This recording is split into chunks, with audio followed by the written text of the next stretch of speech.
This guy is Kataru, the only person still alive in this abandoned city. He doesn't know why, but he has gradually accepted it. Every night, he wanders aimlessly all over the place. One time, Kataru was drawn to a tree behind the mountain. He went there and saw a girl quietly doing something. Curious, he approached and asked her a question.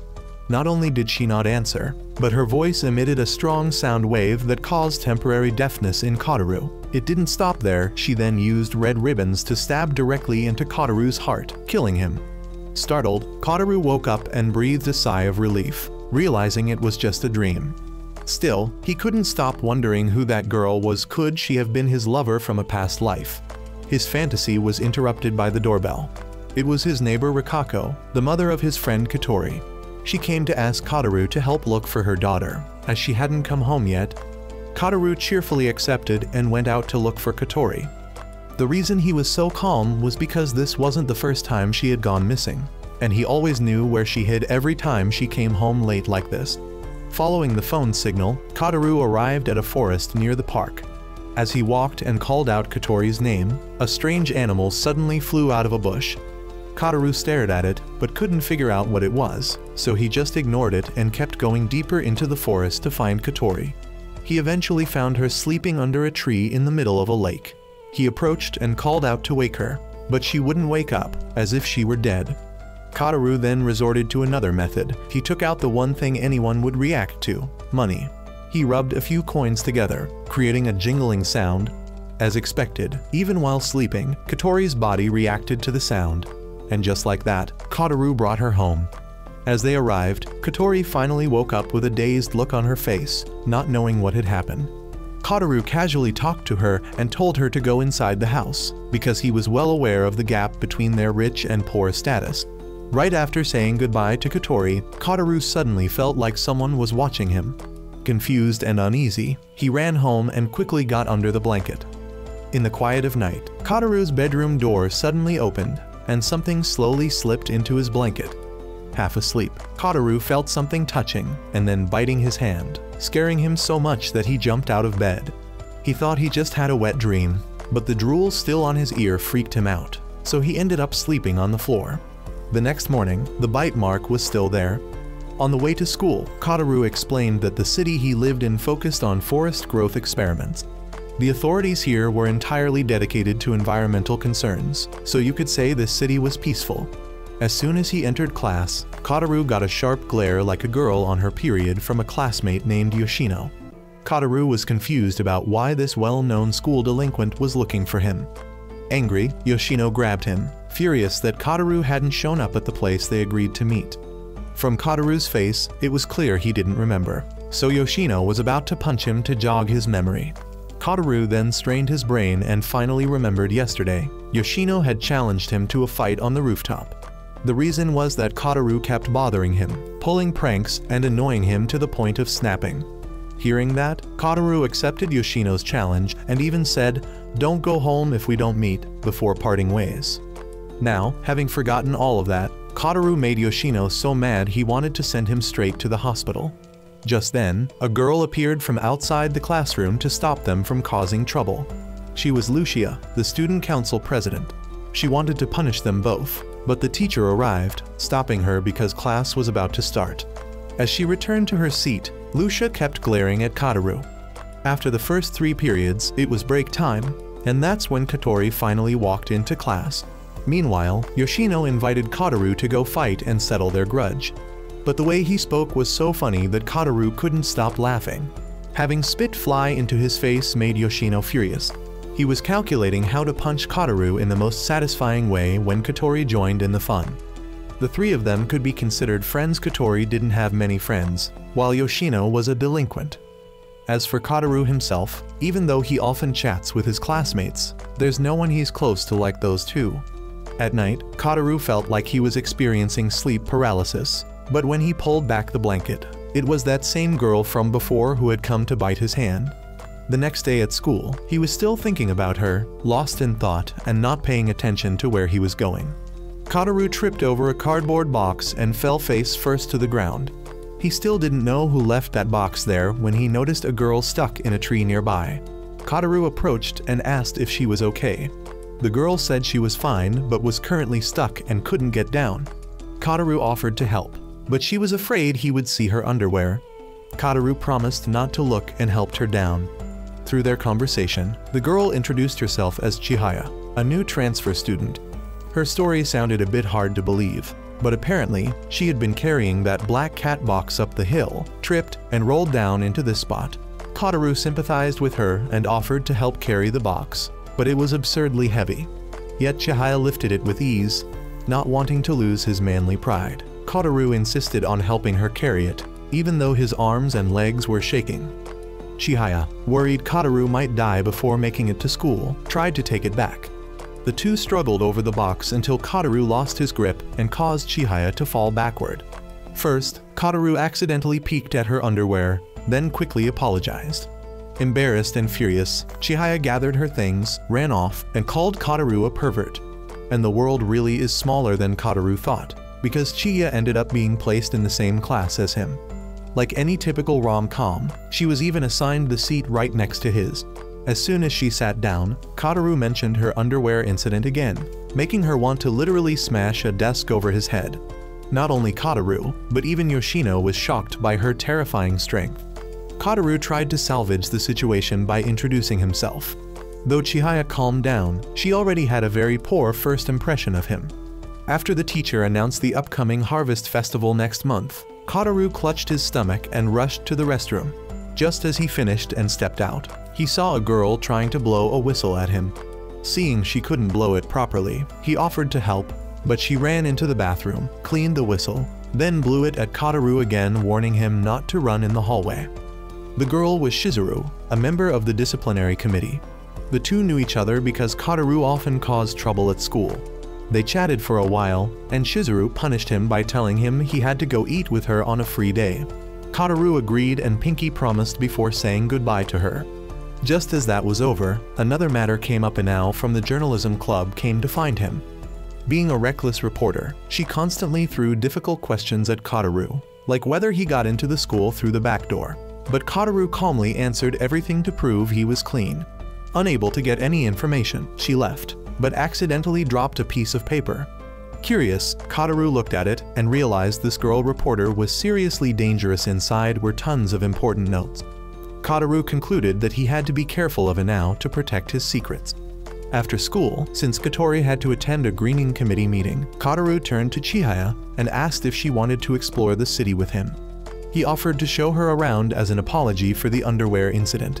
Although she appreciated the offer, she declined, saying there was someone she needed to meet.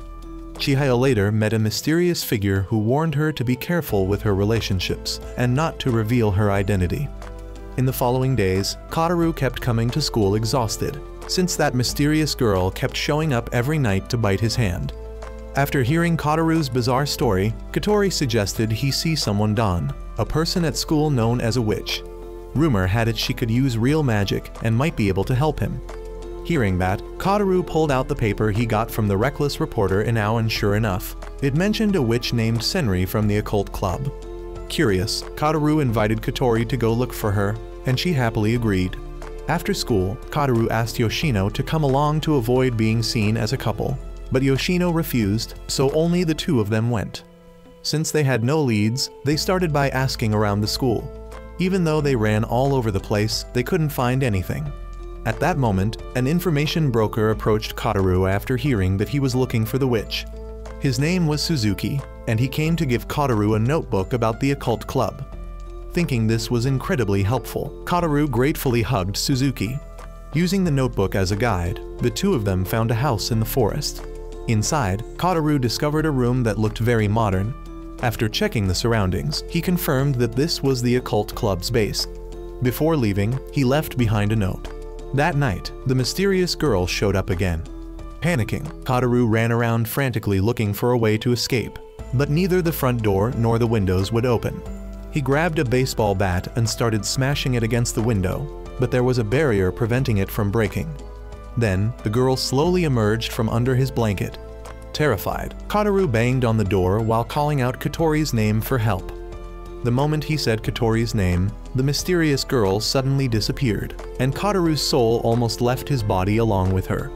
The next day, Kataru returned to the occult club. His message had been answered with blood written on the desk were the words, "In 2 days, you will die." Kataru was pretty shocked by this, but then his eyes caught a survey sheet. Everything looked normal until he read one particular question. If you had power, would you change the world or change yourself? After reading it, Kataru fell into deep thought. The school bell rang, signaling the end of the day. On his way home, Chihaya ran up to Kataru. Though they had only known each other for a few days, she already called him by name so casually, which surprised him. Just as Chihaya was about to say something, Katori passed by. Lately, she'd been busy with a greening committee. Kataru took the opportunity to introduce Chihaya to her, and the two girls quickly became familiar with each other. Since she was in a hurry, Katori asked Kataru to show Chihaya around the city. That seemed to be what Chihaya had wanted to ask him too, so she looked very happy. Before leaving, Katori even teased the two by calling each other by pet names. Then, on his rattling little bicycle, Kataru took Chihaya on a ride. They passed through narrow alleys and winding streets, the sunset casting golden light over the rice fields. Kataru brought Chihaya to a very special place, the headquarters of Martel, the world's most famous environmental organization. After finishing their tour, Kataru gave the bike to Chihaya and told her they'd meet again at school tomorrow. That night, Kataru returned to the school, following a mysterious message from the academy's witch that he received earlier in the afternoon. He went to the classroom she specified, but every time he entered, it led to another classroom instead. The loop continued until it brought him to the library. Tired, Kataru rested near the school's vending machine and bought a can of coffee. Suddenly, that chilling sensation crept up his spine again. The sound of footsteps echoed from the staircase toward him. The mysterious girl appeared once again. As Kataru looked at her, a flood of strange memories came rushing in, memories of being killed by this girl over and over. Panicked, he ran, but she stayed close behind him. The school hallway stretched on endlessly, and the classroom doors wouldn't open. Desperate, Kataru collapsed in defeat. Suddenly, one classroom door slid open. Thinking he'd been saved, he ran toward it only for a bunch of strange creatures to come pouring out, chasing after him. He ran and ran, eventually shaking them off at a stairwell. Looking down, the stairwell seemed just as endless as the hallway. Exhausted, Kataru sat down and took a sip of his coffee, but just as he opened the can, the mysterious girl appeared again. Panicking, Kataru took off running again, dropping the coffee, which ended up in the girl's hand. She took a sip. Meanwhile, Kataru reached a large door. Inside was yet another endless corridor. Voices echoed around him, demanding that he return something, but he didn't know what. He tried using acceleration to escape, but then suddenly cancelled the skill and threw a punch at a lurking figure. It was something that resembled a goblin. The creature unexpectedly said it wanted to suck his blood. Then another being appeared and stopped it. After scolding its friend, the pink creature introduced itself as Pani, and the green one was Gil. Gil kept begging to drink Kataru's blood. Feeling sorry for him, Kataru gave him a little. Then he followed the two of them somewhere unknown. Kataru also learned that these creatures were called trash beings. Suddenly, a loud noise echoed, and when he looked around, Kataru saw a giant monster sleeping nearby.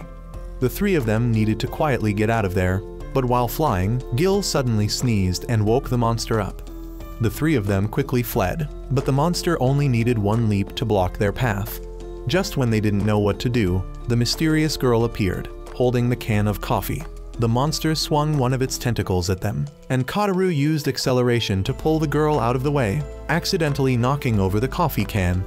Enraged, the girl used her red ribbons to slice off one of the monster's tentacles, then continued whipping its head repeatedly. In pain, the monster switched to laser mode, but the girl firmly used a magic circle to deflect the laser and kept attacking. Eventually, she used a devastating move to blow up and destroy the monster. Kataru, affected by the aftermath of the battle, fell into a crack and mysteriously returned to the school. Right in front of him was a statue with a note in its hand, telling him to bring it to the occult club. There, he finally met the academy's witch. Without beating around the bush, she introduced herself as Senri, the third-year witch from the rumors. Instead of being surprised that she really existed, Kataru was stunned by her beauty under the moonlight. A moment later, he recounted everything that had happened. Senri didn't seem to believe him and just kept playing her game. Getting serious, she asked Kataru the same question. Would he rather change the world or himself? Kotaru gave an off-topic answer. Yes. He asked her to be serious and help him deal with the mysterious girl who kept biting his hand. She then handed him a charm to exorcise spirits. But it turned out she was a troll-type witch, first giving him a paperclip and calling it a charm just to tease him. Only after annoying him did she finally hand him the real thing. Since she needed to know whether it actually worked, the two of them scheduled a follow-up meeting. Senri also invited Kotaru to join the occult club. That night, in a hazy dream among the clouds, Kotaru met a girl who introduced herself as Tomoko, the guardian charm drawn by Senri. She would be there to protect him. Though extremely powerful, she promised to help Kotaru sleep peacefully. She even invited him on a date if she managed to survive. Then the mysterious girl came again, and this time, the charm flew straight into her mouth. But she just spat it out, then crawled back into Kotaru's blanket. However, the charm began to take effect, making the girl uncomfortable enough to leave. The next morning, Kotaru cried over Tomoko's departure. He went to school and looked for the supply room door that had led him to the other world the night before, but this time nothing happened.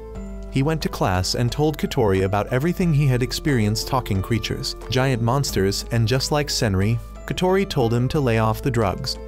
When Chiya entered the class, he told her about the incident too. During the break at the cafeteria, Kotaru stood at the free coffee counter, complaining about how bad the coffee was and how upset he was that everyone thought he was on drugs. He felt he had to do something. Then he spotted his close friend Yoshino and decided to mess with him. He offered Yoshino a strawberry ice cream cone with hot sauce on it. After being pranked so many times, Yoshino already knew this trick. The two of them kept tossing the cone back and forth until it was swapped with someone else's ice cream. Unluckily, that someone was Lucia, but even after eating it, she seemed totally fine. Worried she might suffer some delayed reaction, Kotaru grabbed the cone and ate the whole thing himself. Lucia got furious that Kotaru had shamelessly put his mouth on the same spoon she used. It was like an indirect kiss, so she punched him hard enough to send him flying. Clutching his face in pain, Kotaru went outside to cool off. There, he happened to see Shizuru napping under a tree. He sat down next to her to rest for a bit. When class was about to start, the alarm woke them both up.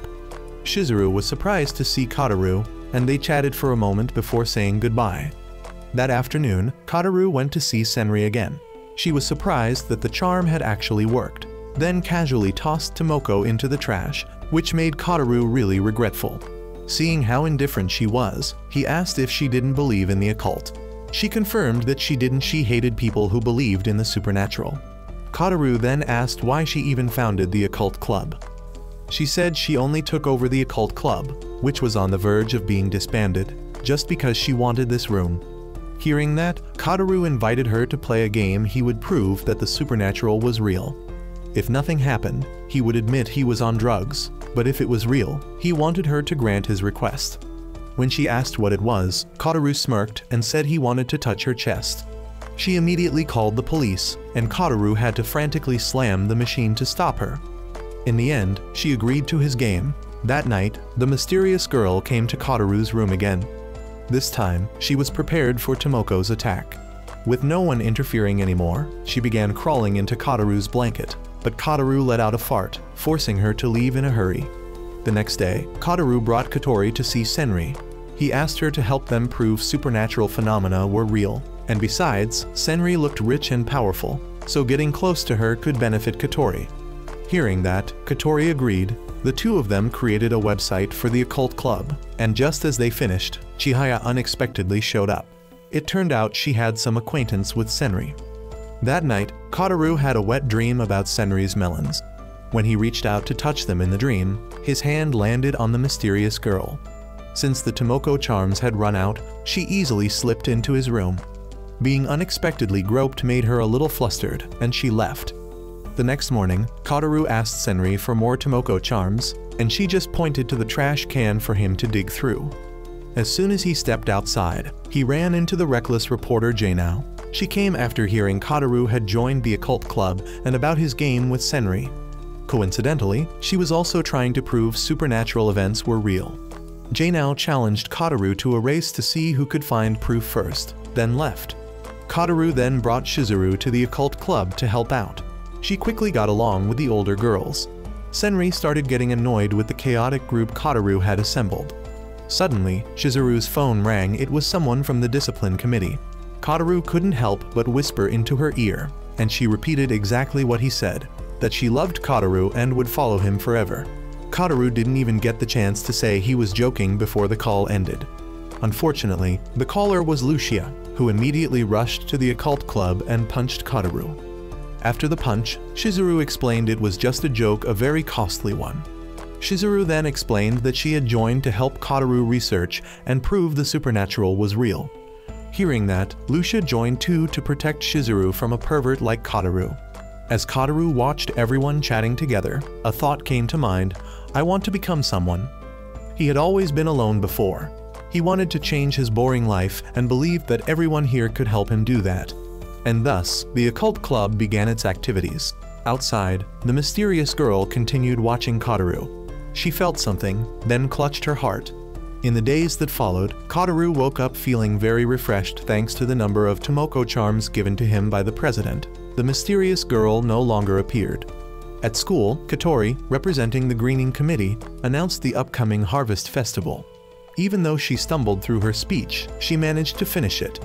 After the meeting, Kataru invited his close friend Yoshino to join the festival, only to be bluntly rejected. Disappointed, Kataru went to the occult club to check the website and see if anyone had posted anything. There, he met a stranger who immediately invited him outside.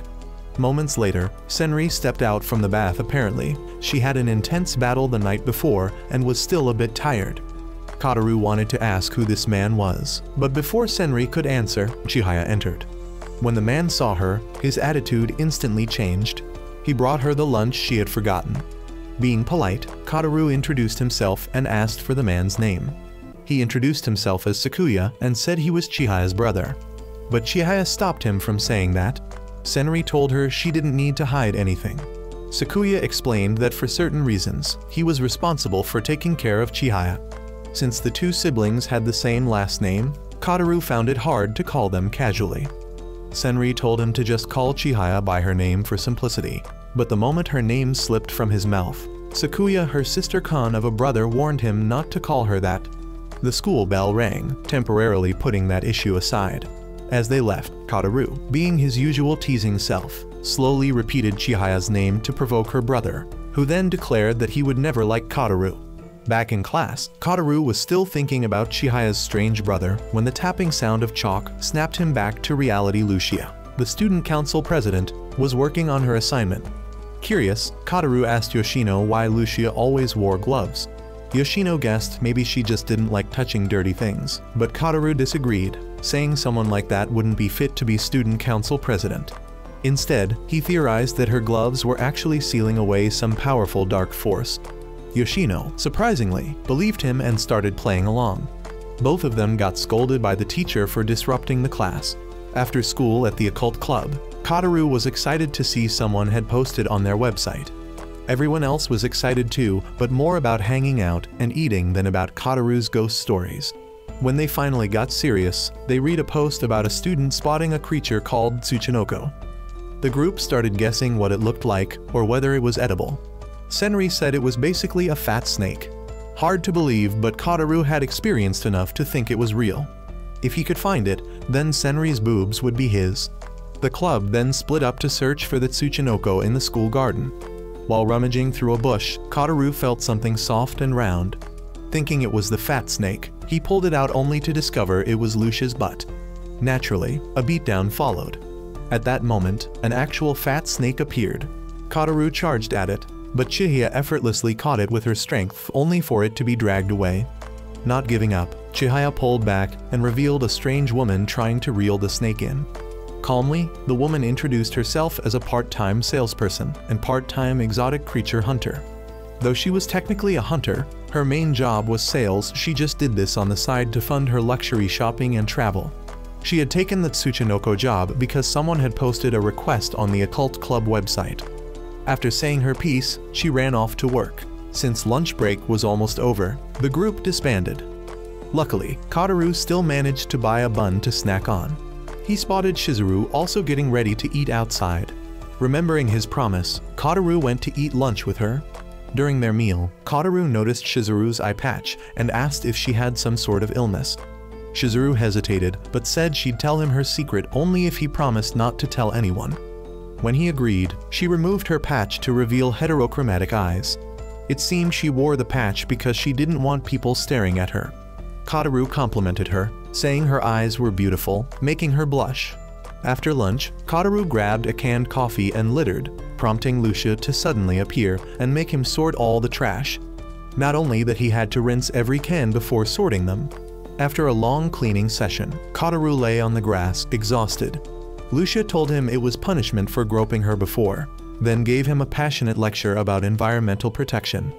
Only after she finished did she realize she had gone too far. With his usual cheeky tone, Kotaru started praising her as an amazing person like no other. He kept flattering her until Lucia got flustered and punched him across the sky.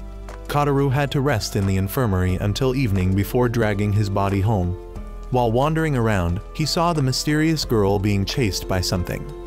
Wanting to confirm a few things, Kotaru used his acceleration ability and gave chase. He leapt across rooftops to follow her. In reality, his power was rewriting his own abilities.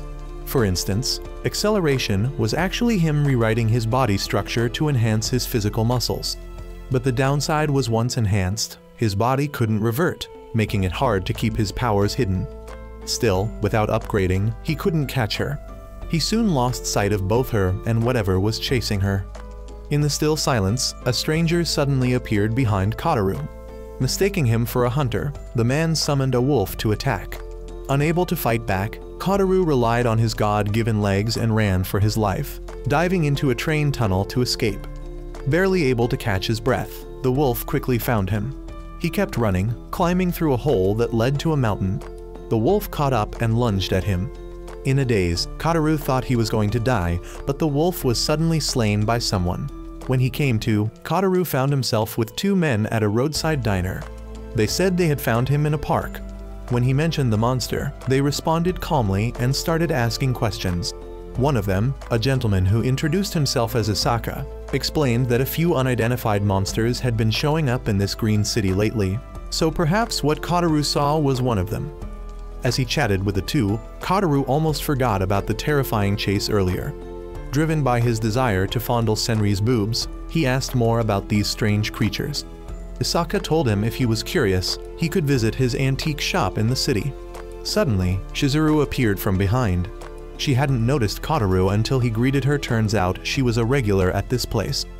A while later, he told her about everything that had just happened and showed her the scratch on his arm. Oddly, she couldn't see anything. When he looked again, the wound was gone. Confused and in disbelief, Kotaru couldn't accept it because his powers were supposed to be permanently engraved into his body. Soon, a few more guests arrived. They looked like civil servants but not quite. After finishing their meal, Kotaru walked Shizuru home. On his way back, he thought about how tough her life might be and wondered what he could do to help her. From behind, Sakuya showed up. He'd just bought ice cream for Chihaya. After mocking Kotaru a bit, he declared that Kotaru was now his enemy. The next day at noon, Kotaru had lunch with Shizuru again, then rushed to the occult club to tell Senri that he'd found someone who knew a lot about mysterious phenomena. He dragged the group to yesterday's park where the ramen stall had been, but it was gone. Confused, he called Shizuru to ask since she was a regular there, but she didn't pick up. Lucia tried too, but got nothing. Everyone else gave up and left, leaving Kotaru to search on his own. He headed to an autonomous district looking for the antique shop. While looking around, he bumped into a red-haired man who seemed surprised to see him. When he heard Kotaru's name, the man asked if he was really living like a normal person now. Seeing Kotaru's confused expression, the man warned him to watch out for some shady punks that had recently popped up. After parting ways, Kotaru wandered into an alley and, sure enough, ran into the exact group the red-haired guy had mentioned. They noticed from his uniform that he went to the same school as Yoshino. When Kotaru mentioned his best friend, they got wary because he dared to call Yoshino by name. Apparently, in this autonomous district, Yoshino was a legend who took down 100 guys on his own, a total badass. They called Yoshino to confirm if Kotaru was really a friend. After the call, their attitude completely changed and they treated him with respect. With their help, Kataru finally reached the antique shop. Inside, he reunited with Asaka and Shizuru was there too. He sat down and asked why she didn't answer her phone. Turns out she had turned it off to save battery.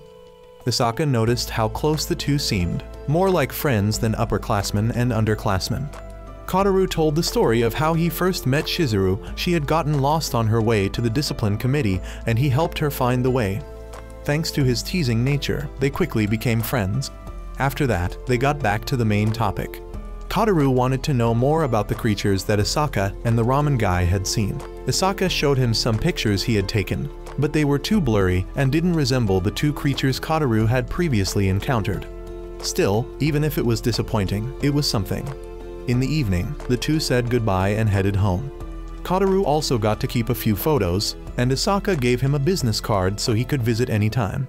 On their way back, the two chatted, and Shizuru was genuinely happy that Kataru had found the motivation to pursue something even if it was all because of Senri's luscious melons. At least he had changed a lot from who he was before. Before heading home, Shizuru stopped by a bakery to ask for leftover breadcrumbs that would be her food for the next few days. A few steps later, she also dropped by a thrift store. The next day, Kataru tossed a photo to Senri, but it still wasn't enough to convince her to pause her Valorant match and listen. Meanwhile, Shizuru pulled out a CD she had bought the day before. She wanted to listen to a song but didn't have a player, so she asked Kataru for help. At home, Kataru brought out his old music player, the one he used to listen to whenever his parents scolded him for being disobedient. He decided to give it to Shizuru, and the girl happily promised to treasure it. In the days that followed, Kataru's nights remained peaceful, no longer disturbed by the mysterious girl. However, he couldn't shake the unease about that night. Why was she running? And who was that man? Whoever he was dangerous. Kataru sighed, thinking the peaceful days he expected were never really meant for him. Suddenly, the classroom door slid open. It was the mysterious girl, but only Kataru could see her. Everyone else was puzzled, wondering why the door opened on its own. She walked up and bit Kataru's hand, causing him to let out some strange noises that gave Yoshino goosebumps. After feeding, the girl simply left, taking his saliva-covered hand with her. Kataru rushed off to find Senri, but instead ran into Shizuru, who was happily enjoying the music player. Coincidentally, she had something to tell him, and since Kataru prioritized lolis over busty older sisters, he went with Shizuru. Because he had given her the player, she had something she wanted to show him. She took him to meet a teacher named Nishi, who drove them to a nearby hill. Before leaving, she told Kataru to believe what Shizuru was about to reveal. The girl then led him to a house, and without a word, they sat there waiting. They waited until late afternoon, and eventually, a couple returned home. They asked why the two were there, but instead of answering, Shizuru simply complimented their flower garden and pulled Kataru away just as the couple's child came outside. Curious, Kataru asked who they were, and the girl told him they were her family.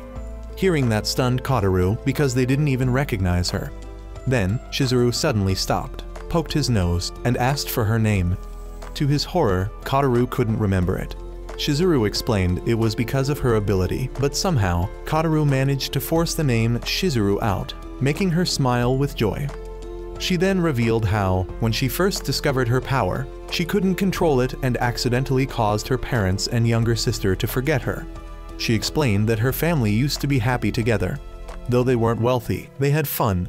Her favorite memories were grilling fish with her parents, going on outings, and gardening. That happiness didn't last. One fateful day, a creature attacked their home. She was injured in one eye, and her father was stabbed in the back by debris while protecting his wife and daughter. Amid the chaos, a special task force appeared, eliminated the threat, and evacuated them. After that, Shizuru's power began to manifest, and her life steadily fell apart. Because of her heterochromia, she was bullied at school. Her family could no longer grill fish because her mother had developed a phobia of fire after the attack. Then, when her ability was discovered, a man came offering a large sum of money to transfer her into their organization. She agreed and visited home every weekend. But the money caused friction between her parents. Though she tried to stop their arguments, she failed. Believing it was all her fault, she wished for things to go back to how they were, and that wish triggered her power. From then on, her family no longer remembered her. Hearing all this, Kataru felt a deep sadness for the girl who had endured so much pain. He asked why he could still remember her, and she replied it was because she had learned to control her ability. They returned as night fell. On the way back, Kataru asked Nishi if she was also part of the organization. Though she didn't answer directly, she gave a subtle nod that confirmed it. Prying further, Kataru asked if powers were something people were born with. Nishi gave a vague response about the organization, believing that power is born from drugs. Kataru recalled the moment when Shizuru looked at his wounded hand. Perhaps that was when it all started.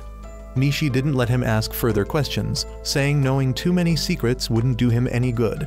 She revealed that Shizuru actually had a large sum of money, but the girl lived very frugally, possibly because she wanted to buy a house, something her father once dreamed of giving to their family. Hearing that made Kataru even more curious about the small girl. He was then driven back home. The next day, Kataru found himself in a difficult situation when Lucia refused to return a baseball that had accidentally landed in the flower bed. Their argument was loud enough that the rest of the club came over. Kataru quickly returned the ball to the baseball team. Chihaya criticized Lucia for being overly obsessed with cleanliness. Just throwing the ball back wouldn't make her dirty. Lucia snapped back, saying she didn't do anything wrong and didn't deserve to be scolded. She clarified it wasn't the ball she didn't want to touch, it was the flowers. Then she shouted, pushed Chihaya to the ground, and ran off. Kataru chased after her and was met with Lucia's tear-streaked face. Even she didn't want to be like this. That summer, there was a girl who awakened a strange power. Everything she touched turned to ash. Back to the present, thanks to the request box Shizuru had set up. The club received a new mystery. Kataru read the letter to the group. It was about Asahi Haruka. At an orphanage, strange events started occurring after Asahi arrived. Windows broke on their own, pets died, followed by teachers and children, and eventually the orphanage shut down. The letter continued, saying that 7 years ago, a boy from that orphanage transferred to elementary school No. 7, the same school as the letter's author. A few days later, the boy told the writer about Asahi, and not long after, he died from a serious illness. Some believe it was a curse for disturbing Asahi's sleep. His name was Kishida. Kataru figured if this happened 7 years ago, Kishida would have been their age, and he remembered that his best friend Yoshino also went to elementary No. 7. He decided to call and ask him. Meanwhile, Kataru checked in on the tension between Chihaya and Lucia. They were still mad at each other. After club activities, Kataru thought resolving the girls' conflict should come first. Seeing Shizuru in the courtyard, he approached her and told her what had happened. Shizuru stayed quiet for a moment, then asked if Kataru wanted to know Lucia's secret. She would tell him, but only on the condition that he remained Lucia's friend until death. That heavy question left Kataru deep in thought until late afternoon. For now, he put the matter aside and called Yoshino. At that moment, Yoshino was helping an elderly lady cross the street. When Kataru mentioned the names Kishida and Asahi, Yoshino refused to say anything, not wanting to disturb the dead. He warned Kataru to be careful if he insisted on digging further. If he heard glass shatter, he should run for his life. The next day at school, Yoshino gave Kataru an old contact list, saying it might help. Kataru then secretly followed Lucia to the copy room and asked her to help duplicate the list. He did it quickly and slipped away, but Lucia chased after him to return a paper he'd left behind. Strangely, Kataru didn't remember printing it. A line appeared on it, "Don't wake me up." The moment he read it, a sealed window cracked and shattered.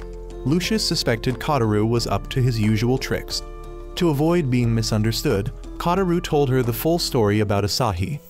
After hearing it, Lucia began to believe that the cracked glass might really have been Asahi's doing. However, Kataru didn't think she was evil. He believed Asahi might be carrying some deep sorrow and wanted to prove she wasn't malicious. He asked Lucia to help him clear the girl's name. Their handshake surprised Lucia. She hadn't done that with anyone in a long time. On the way home, it started raining. Lucia opened her umbrella, and just then, a loud explosion went off. The streetlight in front of her burst, and beneath it stood Asahi. Seeing her triggered a painful memory in Lucia, making her scream and clutch her face. Meanwhile, Kataru was being berated by former victims of Asahi over the phone for asking about her. Some even said the curse wasn't over yet. Every lead seemed to end in a dead end. At this point, Kataru had no choice but to rely on Lucia. because he had already asked her to contact the girls listed in the directory. The next day, Lucia didn't show up at school. Kataru tried contacting her but couldn't reach her. Just then, the nosy reporter Jouno appeared. She came after hearing that Kataru was involved in something strange. She handed him a report she had written about Asahi. Jouno claimed she had no ill intent. She simply wanted to help others who were also chasing supernatural phenomena. She then told Kataru he owed her one and left. Kataru opened the report and read through it. Based on the information inside, he tracked down someone who had also claimed to encounter Asahi. The man played a recording of breaking windows and told a few strange stories, but it turned out he had exaggerated everything for effect. Nothing had actually happened to him. Disappointed, Kataru returned home in the rain. The only useful thing he learned was that the orphanage where Asahi had stayed was called Santa Brogia Peace Garden. On the way home, Kataru suddenly felt a chill down his spine as if someone was holding his hand. A voice whispered, "Don't wake me up." Startled, he quickly pulled away. Looking closely, it was Lucia. She fainted after repeating those same words. When she regained consciousness, she was at Kataru's house. He explained that he had undressed her to prevent her from catching a cold. Lucia thanked him, then walked over to a potted plant. She plucked a leaf, and it instantly crumbled to ash. This, she said, was the power of Asahi's curse. Kataru panicked, thinking that his investigation had brought the curse upon her. He remembered what Shizuru had said, that Lucia had once been in an accident as a child, and afterward, animals and plants would wither and die around her. Though it had been unintentional, Lucia had always blamed herself, and since then, she had believed her hands were filthy. She became afraid to touch any living being. The only thing that helped her was a pair of gloves. She thought as long as she wore them, no one would be harmed, but reality didn't change. She truly believed she was dirty. Kataru tried to comfort her, but she pushed him away. During the struggle, some of her power unintentionally touched Kataru's arm. After taking Lucia home, Kataru visited the orphanage, which was now restricted due to high-level toxic waste. Ignoring the warning, he went inside, unaware that he was being watched by security cameras. He entered the church, where he found several old photos from 7 years ago, including pictures of Kashida and finally Asahi. But the moment he looked at her picture, it shattered. Kataru turned and said, "It's nice to see you again, Asahi, or rather, Lucia." He had already figured it out. It was thanks to the contact list. One name, Waka, had moved, so the address was outdated. Yet when Kataru called that number, the curse still activated there. The only people who had access to that list were his best friend Yoshino, himself, and the person he deliberately allowed to see it, Lucia. Lucia admitted that she had broken the glass and tried to warn Kataru to stop investigating, but his obsession with Senri's chest was just too strong. Kataru said he just wanted to know the truth. Lucia revealed her power. Her hands could emit a toxin capable of shattering glass and even killing people without contact. She had tried to stop everyone from digging further to prevent her shameful past from being exposed. The whole surrounding area was covered in the poison she released. As Lucia spoke, Kataru began to collapse. He had been poisoned when her power accidentally touched him earlier. Lucia panicked and apologized, but Kataru was the one who said sorry. If he had been stronger, she wouldn't have had to suffer so much. To avoid dying from the toxin, Kataru rewrote the structure of his own cells, making his body resistant to Lucia's poison. A few moments later, he recovered completely, leaving Lucia stunned. He didn't explain his power, but simply took her hand and declared that he would be her friend. So she shouldn't be sad or run away anymore, otherwise, she'd end up alone forever. And besides, she wasn't alone, she still had the occult club with her. Every word from him reached her heart. Lucia broke down in tears and hugged Kataru tightly, sobbing as she finally released all the sorrow she had bottled up for so long. Just outside, a team of people in orange suits rushed in. Lucia told Kataru not to worry, this was her team. The leader then appeared. It was Miss Nishi. Afterward, Miss Nishi took Kataru to the hospital for a checkup. Ignoring the fact that he was somehow immune to Lucia's power, Kataru needed to know the truth about Nishi and the organization behind her. She revealed the name, Guardian, a group that gathers individuals with superpowers for one purpose, to protect the Earth. Right now, the Green City was in danger, because someone was in possession of a key, a being whose existence could determine the fate of the world. Guardian referred to this being as the Key. Its presence had deep implications, even affecting people's faith and belief systems. However, another radical group called Gaia was targeting the key. Unlike Guardian, Gaia aimed to return the planet to its original state using the key. Nishi stopped there, warning Kataru to keep everything secret. If he didn't, he might vanish from the Earth altogether. Kataru agreed on one condition: Lucia must make him a bento. Embarrassed, Lucia scolded him, while Nishi left the two alone. Only a few days later, Kataru had fully recovered and returned to school. One day, after exiting the restroom and still wondering what to have for lunch, he was suddenly attacked from behind and knocked unconscious. When he woke up, everything was pitch black, his eyes were blindfolded, and his limbs tightly bound. He struggled until a familiar voice Lucia's gently told him to calm down. But before releasing him, she asked Kataru to promise something. Though he didn't understand the situation at all, Kataru agreed. Lucia then removed the blindfold and untied him, and he was stunned speechless. Lucia was dressed in a maid outfit, holding a lunch tray she had made herself. Kataru was frozen in shock. He had only joked about it days ago, yet she actually took it seriously. Blushing fiercely, Lucia turned her face away. Kataru reassured her with soft compliments praising the outfit and her hard work. But the more he spoke, the more embarrassed Lucia became, until she couldn't take it anymore and smacked him out of flustered frustration. They sat down and ate lunch together. Kataru praised her cooking, and Lucia breathed a sigh of relief. She had poured her whole heart into it with help from Shizuru, because Lucia herself couldn't taste anything due to her body's toxicity. Shizuru had made a special medicine so she could help, and the two became close. At school and in Guardian, Shizuru was Lucia's only real friend. Hearing that, Kataru corrected her, reminding Lucia she also had him and the rest of the occult club. Lucia hesitated, still feeling awkward because of her past conflict with Chihaya. Kataru held her hand and told her things would be okay, he'd be with her. After lunch, Lucia visited the clubroom to apologize to Chihaya, who, coincidentally, had been planning to do the same. Both girls bowed their heads, asking forgiveness. In the end, they made peace. But Chihaya couldn't help asking why Lucia kept clinging to Kataru. Lucia proudly answered that he was her friend. Maybe after being alone for so long, she no longer knew how to maintain proper distance. Seeing this, Shizuru also clung to Kataru, staking her claim, but Lucia clearly had the upper hand in certain areas. With that, Kataru officially announced the occult club was back in action. Today's mystery: a legendary sword said to be stuck somewhere in the Green City. Only a true hero could pull it out. With just that bit of info, they set off to investigate. The club went to a candy store where the sword had been stuck for 10 years with no one able to pull it free. Suddenly, Yoshino appeared claiming that he had trained for that very sword for 10 years. But all that training was effortlessly defeated by Chihaya's brute strength, who yanked the sword out in seconds. Even more shocking, the sword broke instantly. Mystery solved. Next, they tackled a strange noise reported from an abandoned house. Entering cautiously, they found nothing strange until Chihaya tripped, prompting Kataru to rush over. In the process, he accidentally uncovered a stash of indecent books. Chihaya screamed and socked him in the face. By chance, Kataru fell into a box containing a stuffed animal that played music, explaining the eerie sound. Mystery number 2, solved. The third story was about a boogeyman screaming in the school at midnight. The whole group snuck past the tabloid girl Janao and went to investigate the source of the sound, only to find it was just Kataru's friend who always trained in the classroom late at night.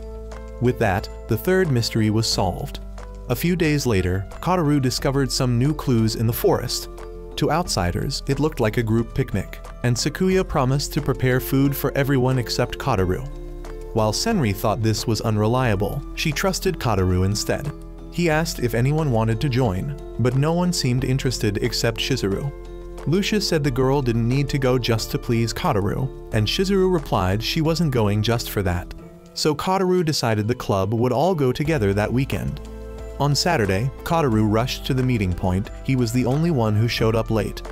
Everyone was excited, especially about Katori bringing her guard dog, which turned out to be the strange hedgehog-like creature from before. Katori had taken it in and named it Moth. Though it clearly didn't look like a dog, everyone insisted it did. To prove its strength, Moth spun around and sent Kataru flying. The group then entered the forest. Moth quickly located a nearby river. Checking the map, Kotaru suggested they cut through the woods and follow the river downstream. Kotori wanted to try drinking the water, but everyone warned against it unless boiled. However, Chizuru drank it and confirmed it was clean. As they went deeper into the woods, the air became harder to breathe. Chizuru spotted a two-headed creature and ran after it, followed by Lucia. Moth also picked up a scent and led the others forward. They were shocked to discover a strange toxic dump. Lucia and Chizuru rushed back to warn everyone not to go any further, as the substance seemed potentially deadly. It could very well be the source of environmental pollution. Chizuru pulled out the two-headed rat she had caught earlier. It had been alive, but upon contact with the waste, it died, proving the strange creatures were likely mutations caused by this pollution. Kotaru hesitated, unsure if he should report this in his investigation. After they buried the rat, the group began heading back. Along the way, Kotaru noticed a strangely familiar tree. Suddenly, the mysterious girl appeared again. Kotaru immediately gave chase and managed to catch up to her. She was holding a wooden snake. Suddenly, a wave of strange memories surged through Kotaru, being embraced by a girl as he died, being killed by a mysterious white-haired girl. It all felt unnervingly real. Breathing heavily in panic, he was soon found by the girls, but the mysterious one was gone. Kotaru said nothing, and they all returned. That night, Kotaru wandered to the occult club room and found Senri still there. Unable to sleep, he'd gone there to write his report. Although he wrote it, he decided not to publish it. They discussed the damage humans had done to the environment. Senri stated that one day the Earth might reach a point of no return if this destruction continued. But Kotaru still believed the Earth could survive, because there are always people fighting to protect it. When asked for a solution to environmental pollution, Kotaru said it should be the factories that are removed. Senri replied there was an easier way: remove the ones causing the problem, humans. The next day, which was Sunday, Kotaru lay in bed still thinking about his conversation with Senri. Just then, Jainao called. The tabloid girl had caught wind of the group's trip into the woods and the toxic site. Coincidentally, she had once investigated that area. She said she had important information that might help Kotaru, and she'd give it to him after checking the toxic lake herself that day. But a few days later, one of Jainao's friends came to say she had gone missing. A search team was dispatched, but they only found her backpack. 5 days passed since her disappearance, with no sign of life or death. At the occult club, Kotaru received shocking news. The school had decided to disband their club, likely due to the incident involving Jainao. Chizuru felt deeply sorry for her, saying Jainao was a kind person who always gave her candy in exchange for information about Kotaru. Back to the matter of the occult club being disbanded, Senri only agreed to temporarily suspend activities for a while because of that tabloid girl. In the past, Jainao had always gone around spreading the idea that she was challenging Kotaru, and Kotaru was also the last person to speak with her. All consequences stemmed from Jainao's poor decisions, and her disappearance was the result, but people always need someone to blame, and Kotaru had been chosen to take the fall. Senri had already foreseen that disbandment would be inevitable. If they resisted, the school would simply begin targeting them one by one. Kotaru refused to accept bearing the consequences of something he didn't do. He tried to convince everyone to protect this place because of all the memories they had made there, and because it had taken him a long time to find somewhere he truly belonged. He didn't want to lose it. His speech touched everyone's hearts, and they decided they wouldn't give up. Senri said that if they could just find Jainao, there might still be a way to save the club. The current search party had already given up, assuming Jainao was dead, and the school was just waiting for the right moment to announce her status and shut the club down, so they had to act fast to find her. The group gathered their gear and headed deep into the forest to search for any signs of Jainao.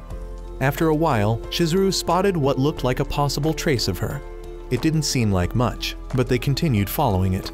However, after a certain distance, the trail began to fade. Chizuru analyzed the pattern and guessed that Jainao had tried to cover her tracks, raising the question of who she was trying to hide from. Everyone began tossing out theories. Eventually, Senri grew tired and said she needed to use the bathroom, and the other girls followed her, leaving Kotaru alone to wait. Minutes passed 30 of them, but no one came back. Worried they had gotten lost, Kotaru went searching for them, and along the way spotted a mysterious man. Suspicious, Kotaru followed him, but lost him in a thicket. Then, a pack of wolves like before suddenly surrounded and attacked him. Desperate to survive, Kotaru punched the leader wolf and made a break for it. Despite rewriting his body to improve physical strength, he couldn't outrun them and was quickly caught, pinned, and bitten. In despair and on the brink of death, Kotaru screamed as he pushed his body to its limit. Suddenly, a set of claws sprouted from his arm and tore apart the leader wolf, whose body vanished in an instant. The rest of the wolves ran off in fear. Still in shock, Kotaru examined the claws, which shattered into pieces as soon as he touched them. With no time to rest, he stood and went to search for the others. Suddenly, he heard Lucia screaming. Rushing to the scene, he found Lucia and Shizuru surrounded by monsters. As the creatures attacked, the two girls pulled weapons from their backpacks. Lucia had a katana, and Shizuru a pair of daggers. The two of them worked in sync to cut down the enemies one by one. Kotaru tried to help, but his body wouldn't cooperate. Shizuru fell back to heal him while Lucia held the line. During the treatment, Shizuru explained that the monsters were controlled by Gaia, a group opposing Guardian. They were likely searching for the key that Nishi had mentioned. Once she was finished healing, Shizuru asked Kotaru to find the others while she and Lucia handled the creatures. Trusting them, Kotaru ran off into the night until he found Chihaya, who almost swung a tree branch at him, thinking he was a bear. Wasting no time, Kotaru gathered them all and told the three to escape immediately. But then a massive monster appeared overhead. Kotaru urged them to run, saying Shizuru and Lucia would be waiting outside. The monster lashed out with a tentacle toward Kotori. Kotaru intercepted it with his arm and told her to go. As the three ran, Kotaru engaged the monster. The tentacle clung to his arm, sucking blood and dragging him. In pain, he struggled until his claws returned and sliced the tentacle off. Even with a weapon, Kotaru couldn't withstand the monster's furious blows and soon began to lose strength. Then once again, the mysterious girl appeared and saved Kotaru, cutting the monster in half with just one strike. She then approached him. Some fragmented memories of her killing him flashed through his mind, making Kotaru panic and prepare to attack her, but Kotori stopped him. Seeing that, the girl left. Without letting Kotaru question how she was able to see the mysterious girl, Kotori pulled him away to regroup with the others. However, the atmosphere had turned tense. Shizuru and Lucia were now confronting Senri and Chihaya.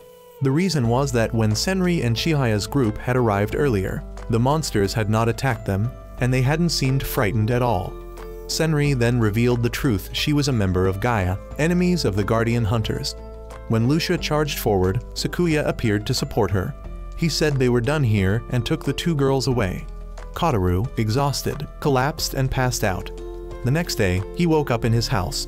When he arrived at school, all the girls had vanished and none of them answered his calls. His best friend noticed something was off and asked him, but Kotaru kept it to himself. Just like that, everyone disappeared from his life.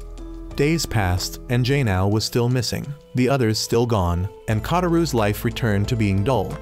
One thing that puzzled him was why even Kotori had stopped coming to school. Although he said nothing, Yoshino could tell something had happened and told him that if he ever needed help, just ask. Back home, Kotaru began reflecting on his power. It seemed to be more than just physical enhancement.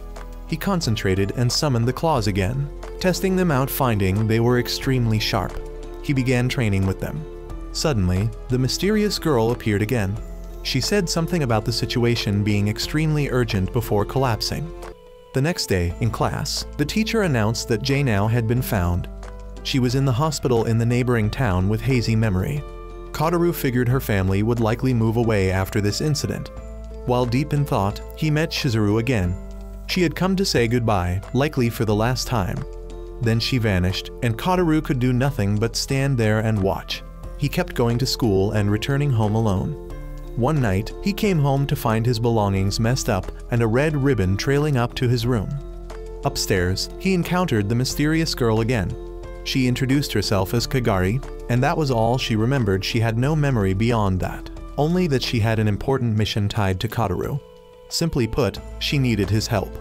The next morning, Kotaru was woken up by Kagari biting his arm.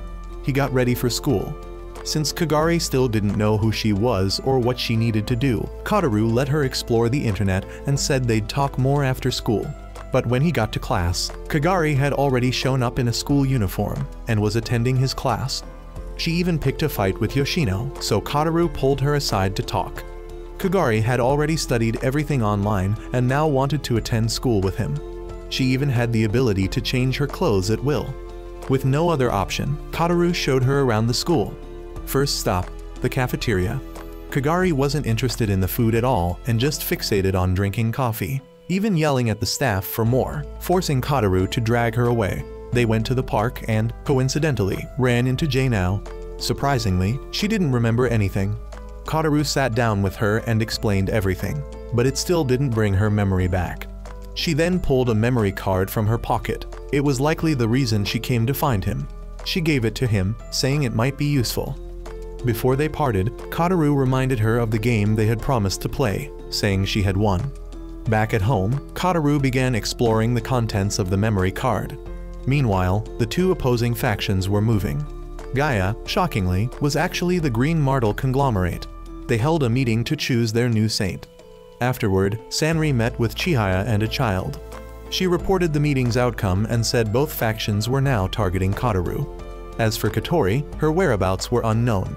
On the Guardian side, Shizuru and Lucia had finally caught the monster responsible for the tragedy that destroyed Shizuru's family. After exacting their revenge, the two regrouped with Asaka and Nishi, having also eliminated the one who controlled the beast. The four of them discussed how Gaia was planning to send a large number of monsters into the city during the upcoming Harvest Festival. Sakuya had captured Penny and Gil because the two dared to ride birds and drop poop on Chihaya's head earlier, and now he needed them to atone for their mistake. As for the memory card, Jainao had discovered the truth about Gaia and believed the organization existed right in the heart of the Green City. The journalist also revealed that all supernatural events and dangers were caused by Gaia. While Kataru was watching this, Kagari jumped in, demanding to watch movies on the laptop, but was instead drawn in by the images in the files. Kataru then received a message from Katori after many days of silence. She said she had been sick and would return to school soon. Overjoyed, Kataru replied, unaware that Katori was actually building an army in the forest for some unknown purpose. On their day off, Kataru took Kagari shopping for clothes, but he didn't know that all three factions were watching him. First were the two trash creatures sent by Gaia, second was Katori's moth, and third was the red-haired man from Guardian.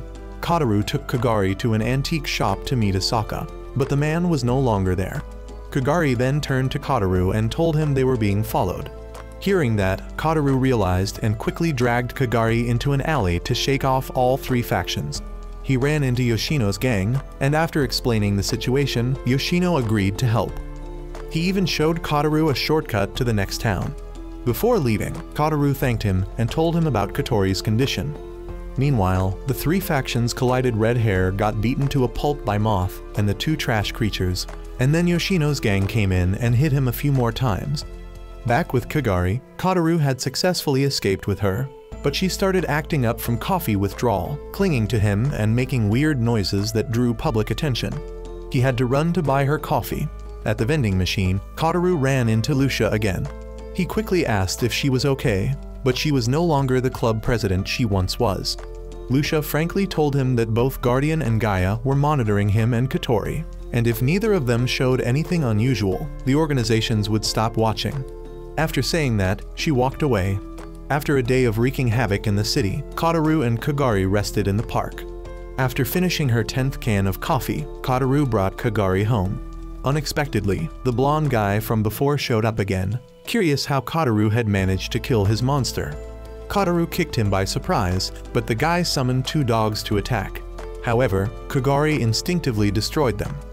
Furious, the blonde decided to act personally, using his power to heat the surroundings. Just in time, Moth showed up and attacked. Kataru used the opportunity to grab Kagari and escape. Back home, before he could rest, Kataru found that someone had broken in. Kagari ran around nervously searching the house, but was relieved to find her online coffee delivery still safe. Kataru found that Penny and Gil had broken in and locked them up to interrogate them. When they refused to talk, he shook a box to torment them. At that moment, Moth appeared again, and Katori called Kataru. She wanted him to meet her in the forest. Kotori had been watching him through Moth's eyes, and after learning that both Guardian and Gaia were targeting him, she decided it was time to tell him the truth. Kotori and Kagari followed Moth into the forest. They arrived at a strange place, and Kotori suddenly appeared from a portal and pulled them in. Inside was a secret base, full of creatures building something. Kagari felt the place was familiar, and Kotori confirmed it should be this was where Kagari was born. Kotori admitted she had always seen Kagari, but never said anything. Overjoyed that Kotori knew about her, Kagari smiled, even telling Kotori to go home because he was no longer needed. They all sat down, and Kotori explained that all the creatures there had been created by her. She had built the space to protect the key, but she wasn't part of Guardian or Gaia. She called her group the Druids. She told Kotori a story about a person who once controlled monsters and sealed their knowledge within a mistletoe tree, leaving it for future generations to use that power correctly. 10 years ago, Kotori's family was in a traffic accident. Her parents died. Scared, Kotori wandered into the forest and encountered the mistletoe tree, which gave her knowledge and turned her into a druid. And her mission since then has been to protect the key, or more precisely, Kagari is the key. Kotori added that Gaia and Guardian were still fighting over Kagari, and although both factions shared the same goal of protecting the Earth, she led Kotori to the mistletoe tree, where this light represented the Earth's energy. Kagari was born here in human form, and Kotori also relied on this energy to control monsters normally. An ordinary person would need to use their lifespan to do so. At that moment, Kagari heard a song, which came from the Martel Corporation, where Senri and the leader were listening to a symphony. After the performance ended, both Gaia and Guardian began preparing for their final battle. Meanwhile, the two trash creatures had escaped their cage and reported the location to Sakuya. The very next day, he arrived not to start a fight or capture Kagari, but to offer his help in protecting the key. Sakuya had been ordered by Senri to monitor Kotori and his activities, so essentially, he came to act as a butler. Hearing that, Kotori asked him to train him in combat.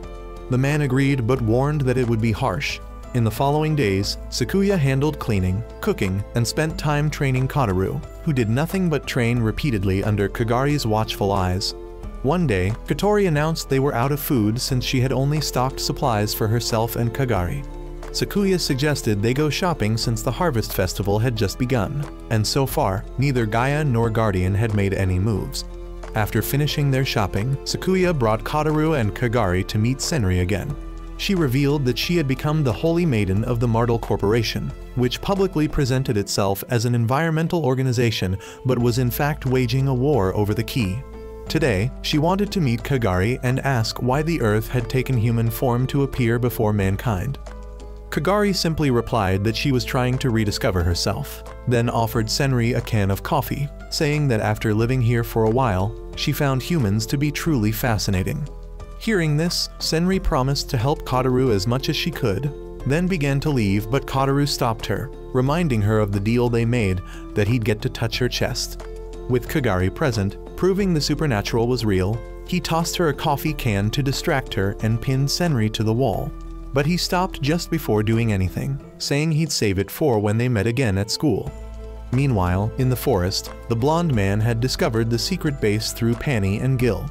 Inside, Kotori was still training.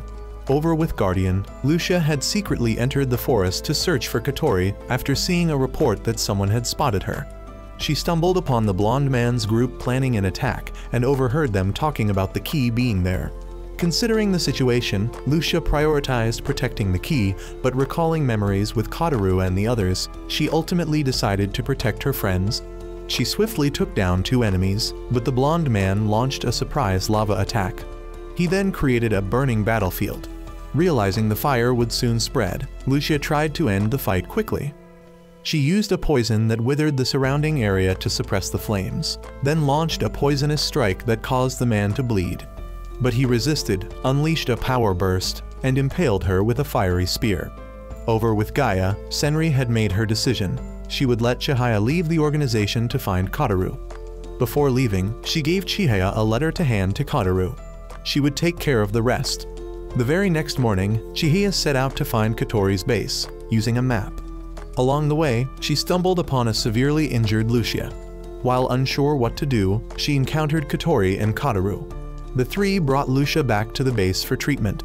Kotori copied Shizuru's healing power, but the bleeding wouldn't stop. Kagari then suggested using her ribbon to wrap the wounds, and surprisingly, this simple method worked better than powers. Later, Lucia regained consciousness and reunited with everyone. She was relieved that everyone was okay, and when Kotoru introduced her to Kagari, saying she was his friend, it filled Lucia with happiness. Sakuya had also returned after reinforcing their defenses. On Sanri's side, she began to inherit the memories of the previous holy maiden, her grandmother. She then received news that her grandmother had been hospitalized. Meanwhile, within Guardian, Shizuru kept Lucia's location a secret. Back with Sanri, after visiting her grandmother, she encountered the blonde man again. He reported everything and revealed that Lucia's poison was still killing him slowly. Seeing this, Sanri granted him new power, offering him a monster to command on the condition that he ensures the key remains intact. He immediately agreed, as his main target was Kotoru. At this time, Kotoru was still training. After finishing, exhausted, he went to take a bath, but ended up bumping into the girls and got thrown out by Kagari. After bathing, they all sat together, and Kotoru asked why Gaia and Guardian were fighting if their goals were the same. The answer was simple.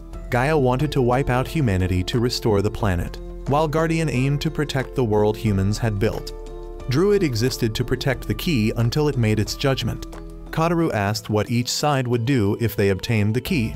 Gaia would guard it until the judgment occurred, while Guardian wanted to destroy the key to ensure humanity's safety. That night, as everyone slept, Kotoru talked with Kagari, asking whether humanity was so useless that the Earth had to take form and judge them. She agreed that humans were foolish and always drained resources, but she couldn't make a decision based solely on that. There were still good aspects of humanity, which she saw through Kotoru, giving her reason to reconsider and make a more thoughtful judgment. On the final day of the Harvest Festival, all the factions began to move, having tracked Kagari's location and prepared to invade the forest. The blonde man struck first, bringing his dinosaur monster to smash through the barrier and storm the base. Knowing they couldn't defeat him yet, Kotori released all the creatures to stall him while the others escaped. Even sending out Groot-like creatures didn't help. His monster killed them quickly, and his fire power only made it worse. Still, Kotori urged everyone to flee, revealing she had one more card to play. Her parents, who had died 10 years ago, recreated to help delay the attacker. Meanwhile, the Guardian faction moved in, keeping Shizuru in the car as a trump card. Back with the fleeing group, Kotori tried to smile to reassure everyone, but her tears wouldn't stop. Kotoru apologized to her for being too insensitive before and failing to see her feelings, but before they could talk further, the blonde man returned. He used fire to separate Kotoru and Kagari from the others. Kotoru told everyone to escape while he handled the enemy. Kagari remained silent, staring into the distance. The blonde man charged at Kotoru, and although he had been trained by Sakuya, Kotoru was quickly overwhelmed. Just as the blonde man had the upper hand, Lucia's poison flared up in his body, allowing Kotoru to land a strike. Furious, the man summoned his dinosaur to bite Kotoru. But then the Guardian team arrived, those same people from the late-night ramen shop. However, upon seeing the key, they turned their attack on Kagari. At that moment, the blonde man kept his promise to Sanri. He used his dinosaur to protect Kagari and create an escape path for them. But one man couldn't fight off 7, and with Lucia's poison still weakening him, he finally fell in battle. Kotoru, wounded, ran to Kagari and asked what she was really searching for. She simply kept staring in one direction. Kotoru collapsed from exhaustion, but someone began healing him. It was Shizuru, who had decided to stand with her friends. Kotoru passed out, and when he awoke, everyone had reunited. He had been brought to a stone city, a Gaia branch location. And as always, Kagari continued staring into the distance. On Senri's side, she asked her grandmother why she was so obsessed with wiping out humanity. Her grandmother said it was because previous holy maidens had lost faith in mankind, something that accumulated over generations. When chosen as a holy maiden, one would inherit all their memories and eventually be controlled by them, without even a single happy memory to offset it. But Senri believed she had found happiness. Her grandmother said she'd wait to see how long that would last, then took her to witness the end of humanity. Meanwhile, back with Kotoru, Kagari, after standing still for a while, finally spoke. It was unfortunate that she couldn't find even a single good memory about humanity. Then she screamed in pain, and the stone city was pulled to the surface. The mistletoe tree had grown up to the edge of the sky, and monsters inside the city began pouring out, slaughtering humans. In the days that followed, it was a true catastrophe for humanity. Disasters broke out across the world, factions kept fighting each other, and there was nothing but bloodshed and ruin. On one particularly chaotic day, Kotaru carried Kotori to the rooftop of a building so she could see the world after Kagari's judgment. A giant monster appeared, shaking the heavens and earth just as Kagari woke up again. This time, she had returned to normal, saying there had been a song bothering her for days and it seemed to have finally stopped. Kotaru was relieved she was okay, but Asaka appeared his intent to kill Kagari was clear. Kotaru knew how strong he was and had no choice but to use his rewrite power, ignoring Sakuya's warning that overuse would strip him of his humanity. He accelerated his body tenfold to fight Asaka, rewriting his cells every time he was hit, to the point that even his wounds no longer bled. Seeing Kotaru pushing beyond human limits, Asaka decided to take him down before he became a monster. But Shizuru arrived on a motorcycle and dragged Asaka away to fight elsewhere she had chosen to protect her friend. Meanwhile, Kotaru's body began transforming into a tree. Kagari now understood why she had been drawn to him. It was because her cells were inside him. It turned out the girl in Kotaru's old memories was Kotori, who had witnessed Kagari attacking him and didn't know why he was there. Worried, Kotori had begged Kagari to help and was given a red ribbon to heal him and save his life. But now there was no way to save him. Kagari's power had grown too much after so many rewrites. Kotaru's human body could no longer contain it. Yet if that power was removed, Kotaru would still die, because it was the very thing keeping him alive.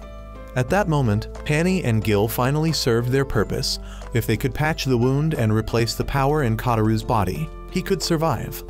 After all, they had shared so many joyful times together.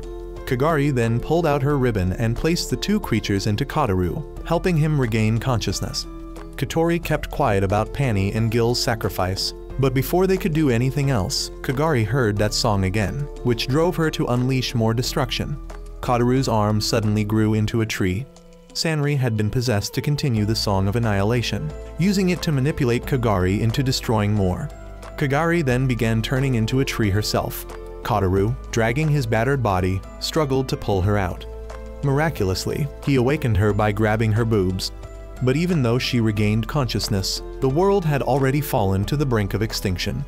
Everyone else slowly disappeared from the world. With no exceptions, Chihaya, Lucia, Shizuru, and Kotori all faded away. In the end, only Kotaru and Kagari remained.